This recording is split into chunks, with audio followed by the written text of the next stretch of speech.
बिहार में चुनाव तो चल ही रहा है कि किसकी सरकार बनेगी, किसकी सरकार जाएगी या आएगी, वो एक अलग खेल है। एक दूसरा भी दृश्य चल रहा है, एक दूसरा भी जो है वो घटनाक्रम चल रहा है, एक दूसरी भी राजनीतिक प्रक्रिया चल रही है।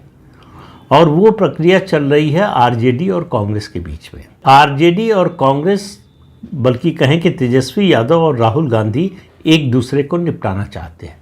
उनको लगता है कि ये सबसे सही मौका है इनको निपटाने का।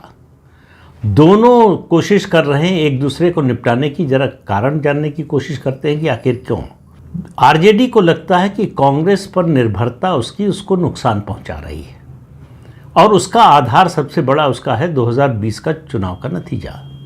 उसको लग रहा है कि अगर 2020 में कांग्रेस को इतनी सीटें न दी होती, उसकी बजाय लेफ्ट फ्रंट को ज़्यादा सीटें दे दी होती, तो तेजस्वी यादव मुख्यमंत्री बन गए होते। लालू यादव इन सब बारीकियों को राजनीतिक बहुत अच्छी तरह से समझते हैं, इसलिए उन्होंने इस बार कांग्रेस को टाइट रखा। कांग्रेस से सीधे बात नहीं की। कांग्रेस ने और राहुल गांधी ने तेजस्वी को अपमानित करने की कोशिश की, तेजस्वी ने राहुल गांधी को अपमानित किया। नतीजा ये हुआ कि राहुल गांधी अभी तक चुनाव परिदृश्य से बाहर है। वोट अधिकार यात्रा के बाद से वो लगातार या तो प्रदेश से बाहर है या देश से बाहर है। अभी तक बिहार लौटकर आए नहीं।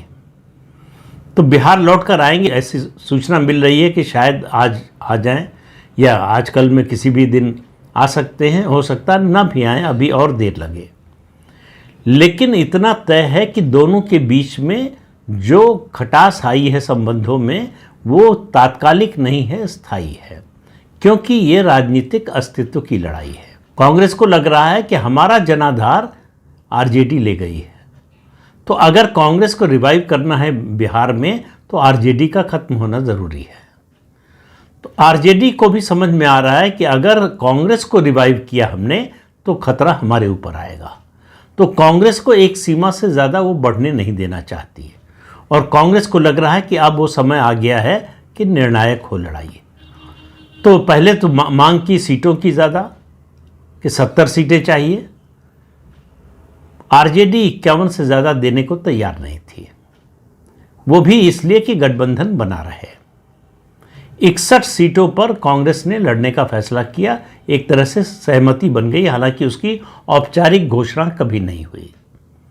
अब उसके बाद जब नॉमिनेशन का समय आया तो कांग्रेस के कई उम्मीदवारों ने आरजेडी के उम्मीदवार के खिलाफ नॉमिनेशन कर दिया।